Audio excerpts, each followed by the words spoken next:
انداز دیکھیے، ارشاد فرمایا والعصر، رب فرماتا ہے مجھے زمانے کی قسم ہو۔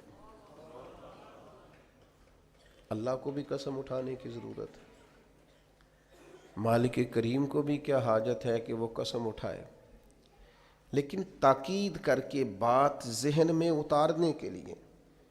انسان کا مزاج ہوتا ہے نا، جس بات پہ قسم اٹھائی جائے اس کو انسان سمجھتا ہے زیادہ پکی ہے، تو طبع انسانی کے مطابق بات کی، فرمایا والعصر، زمانے کی قسم ہو۔ انسان کو پیدا کرنے والا رب قسم اٹھا کے انسان کی ایک بات کرتا ہے، والعصر، مجھے قسم ہو زمانے کی، ان الانسان لفی خسر۔ انسان کو پیدا کرنے والا رب فرماتا ہے بے شک انسان خسارے میں، گھاٹے میں، نقصان میں۔ لوگ اس کو کہہ رہے ہیں بڑا سیٹ ہے، لوگ کہہ رہے ہیں بڑا کامیاب ہے، یہ بھی کہہ رہا ہے اللہ کا بڑا شکر ہے، لیکن پیدا کرنے والا رب، انسان کو بنانے والا، اس کو جاننے والا رب فرماتا ہے مجھے زمانے کی قسم ہو یہ نقصان میں ہے۔ اور خسارہ، اس خسارے کو نہیں کہتے ہیں کہ لوگ کہتے ہیں میں نے کاروبار کیا تھا تو نفع نہیں ہوا، نقصان ہوا۔ خسارہ اس خسارے کو کہتے ہیں جو اصل مال بھی ضائع ہو جائے، راس المال بھی ضائع ہو جائے تو کہتے ہیں خسارہ ہوا ہے، یعنی اس کے پاس جو تھا اس میں بھی یہ خسارے میں کیا؟ یا اللہ سارے خسارے میں ہے؟ فرمایا نہیں، الا الذین آمنوا، جن میں 4 صفتیں پائی جائیں وہ نہیں خسارے میں۔ ان میں پہلی صفت یہ ہے کہ الا الذین آمنوا، بے شک وہ لوگ جو ایمان لائے، مگر وہ لوگ جو ایمان لے آئے، جن کا ایمان مضبوط ہو، جن کا عقیدہ ہو کہ اللہ ہمارا رب ہے، وہی پیدا کرنے والا ہے، وہی رزق دینے والا ہے، اسی کی تقدیر کا غلبہ ہے، رب کریم ذرے ذرے کو جانتا ہے، اللہ تعالیٰ نے جس حال میں رکھا ہے یہی حال میرے لیے بہتر ہے۔ انسان محنت پوری کرے، نتیجہ اپنے رب پہ چھوڑ دے، اسباب سارے جمع کرے، بھروسہ اپنے اللہ تعالیٰ پہ کرے، عقائد کے لحاظ سے پختہ ہو، اور پھر اس کا عقیدہ ہو کہ بعد از خدا بزرگ تو ہی قصہ مختصر۔ کائنات میں سب سے عرفہ والا، عظمتوں والے، شانوں والے، بلندیوں والے، رفتوں والے، کائنات کے امام، نبیوں کے امام، رسولوں کے امام، فرشتوں کے امام، محبوب مطلق اگر کوئی ہے تو جناب محمد الرسول اللہ ہے صلی اللہ تعالی علیہ وسلم۔ سب سے اولا ہو اعلیٰ ہمارا نبی، سب سے بالا ہو اعلیٰ ہمارا نبی، اپنے مولا کا پیارا ہمارا نبی، اور دونوں عالم کا دھولا ہمارا نبی۔ نظریاتی پختگی حاصل ہو، عقائد پختہ ہو، ایمان میں عقائد پوری طرح داخل ہے، عقائد اہل سنت کا پابند ہو بندہ۔ پھر ایک اور بنیادی عقیدہ ہے، اسی ضمن میں سارے عقائد آ جاتے ہیں، فرشتوں پر بھی ایمان ہو، اللہ کے تمام انبیاء پر ایمان ہو، اچھی بری تقدیر پر ایمان ہو، لیکن ایک بنیادی عقیدہ جس کو عقیدہ آخرت کہا جاتا ہے، اس پر انسان کا ایمان ہونا بڑا ہی ضروری ہے۔ اگر آخرت پر ایمان کمزور ہو جائے تو دنیا میں جتنے بھی عمل ہم کرتے ہیں یہ سارے کمزور ہو جائیں۔ یہ جو لوگ ڈپریشن میں، ٹینشن میں، انزائٹی میں چلے جاتے ہیں اور ایک بات بار بار کرتے ہیں کہ میرے ہی ساتھ ایسا کیوں ہوتا ہے، آخر بڑی ہی کوشش کے بعد میں ہی ناکام کیوں رہ گیا، تو انہیں بتایا جائے گا کہ کامیابی پتہ کیا ہے؟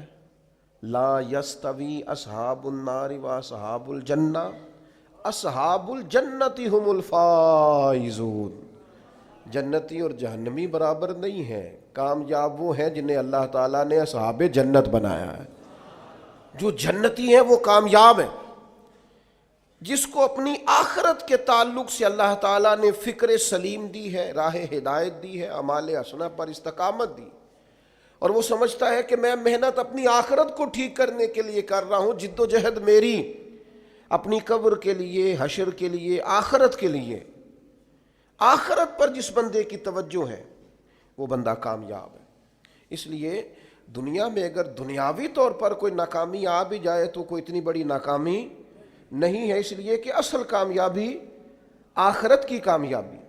تو عقائد مضبوط ہوں، اور پھر عقائد اہل سنت کی پابندی اس کے پاس موجود ہو، نہ رفض کی طرف اس کا رجحان ہو، نہ خارجیت کی طرف اس کا رجحان ہو، اس کے نظریات ستھرے ہوں، اجلے ہوں، خوبصورت ہوں، وہ رسول پاک کی ذات گرامی کی پوری غلامی کرنے والا وہ شخص، تو اس کے نظریات اعلیٰ ہوں۔ تو فرمایا کہ انسان خسارے میں ہے الا الذین آمنوا، مگر وہ لوگ جو ایمان لائے، وعملوا الصالحات، اور جنہوں نے نیک اعمال کیا۔ اور یہاں بات ختم نہیں ہوئی، دو صفتیں اور بھی پیدا کریں۔ یہ دو باتیں ان کی اپنی ذات تک تھیں، آمنوا وعملوا الصالحات، یہ دو باتیں ان کے اپنے لیے تھیں۔ اب وہ سوسائٹی کو کیا دیں؟ دو کام معاشرے کے لیے بھی کریں، وتواصوا بالحق، حق بات کی نصیحت کریں وہ معاشرے میں، خیر کی بات کی نصیحت کریں، وائرل باتیں نہ کریں کہ آج کل یہ موضوع چل رہا ہے تو ذرا میں اس پر بولوں گا تو کچھ ویوز میرے بھی بڑھ جائیں گے، وائرل باتیں نہیں کریں وہ، وتواصوا بالحق، وہ حق بات کی نصیحت کریں، کلمہ حق کہیں اور حکمت کے ساتھ کہیں، ادعو الی سبیل ربک بالحکمہ، دانائی کے ساتھ کہیں، لوگوں کو سمجھانے کی نیت سے کہیں، کلمہ حق ان کی زبان پر آئے۔ اور میرے نبی پاک علیہ السلام نے فرمایا سب سے افضل جہاد ظالم بادشاہ کے سامنے کلمہ حق کہنا ہے۔ آپ حق کے ساتھ کھڑے ہوں، پھر آپ لوگوں کو امر بالمعروف کریں، پھر نہی عن المنکر کہیں، اور وہ بھی بندہ دیکھ کے نہیں۔ اگر امیر آدمی غلطی کر رہا ہے تو پھر آپ خاموش ہیں، اور کسی غریب کو کرتے دیکھ لیا ہے تو آپ نے دینی حکمت کو بھی پیش نظر نہیں رکھا اور اسے رسوائی کر دیا ہے، آپ نے اسے سخت ترین تکلیف سے گزار دیا ہے۔ حق بات کی نصیحت کریں، اور جو لوگ حق بات کہتے ہیں نا ان پر تکلیف بھی آتی ہے، تکلیف آتی ہی ہمیشہ حق کہنے والوں پر۔ تو چونکہ میدان لگایا ہے، اب حق میں نکلے ہو، اب تم نے سفر شروع کیا ہے تو بھائی پیروں پہ چھالے تو پڑیں گے، سفر کرو گے تو تھکاوٹ تو ہوگی، کوئی رستہ طے کرو گے تو گرد تو پڑے گی، اگر کسی سمت تیز دوڑو گے تو مخالف سمت سے ہوا تو تیز آئے گی۔ اب وہاں گھبرانا نہیں، کمزور نہیں پڑنا، تھکی باتیں نہیں کرنی۔ اب ایسا نہ ہو کہ تم نے معذرت خواہانہ رویہ اختیار کیا، وتواصوا بالحق وتواصوا بالصبر، وہ حق بات کی وصیت کرتے ہیں اور ایک دوسرے کو صبر کی تلقین کرتے ہیں۔ چار صفات پیدا کریں تو خسارے سے بچ سکتے ہیں۔